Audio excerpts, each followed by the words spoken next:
memoria, al programa de Moisés Aguirre, la licenciada Ruth, y a todos los comunicadores de la radio que hoy nos acompañan.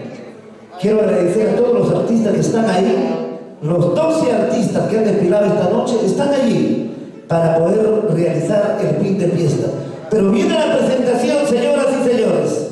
Aquí está nuestro ícono del folclore nacional, el señor Evo